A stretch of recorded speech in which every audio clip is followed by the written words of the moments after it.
खड़े हो गए नामदेव जी, बोले ऐसे खड़े हो जाओ हमारी तरह। हो गए खड़े।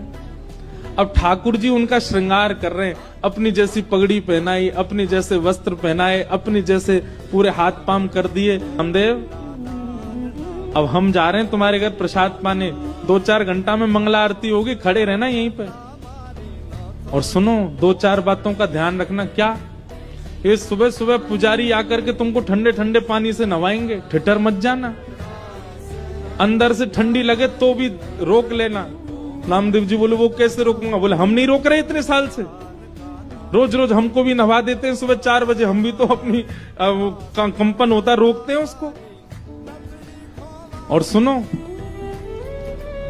फिर दूध से नवाएंगे तुमको, उसके बाद शहद डालेंगे तुम्हारे ऊपर, और फिर कभी पंढरपुर जाओ तो हमारे कहने से वहां की काकड़ा आरती, तो काकड़ा आरती में क्या करते हैं, दूध से जल से सबसे स्नान करने के बाद फिर ठाकुर जी को मुंह पे मक्खन लगा देते हैं, इतना सारा मक्खन मुंह पे।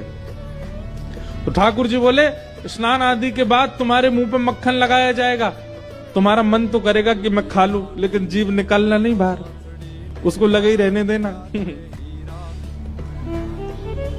नामदेव जी बोले फिर तुम्हारा श्रृंगार होगा।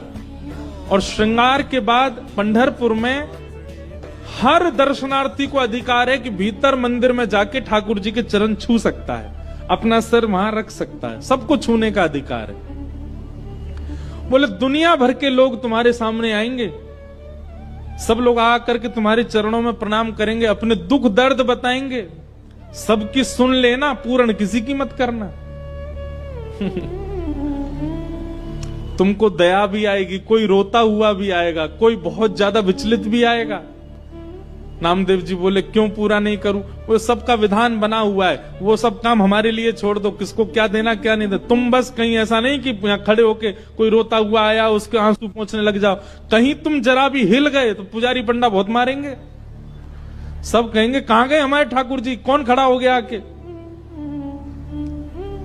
नामदेव जी बोले जो आ गया, बढ़िया निमंत्रण दिया।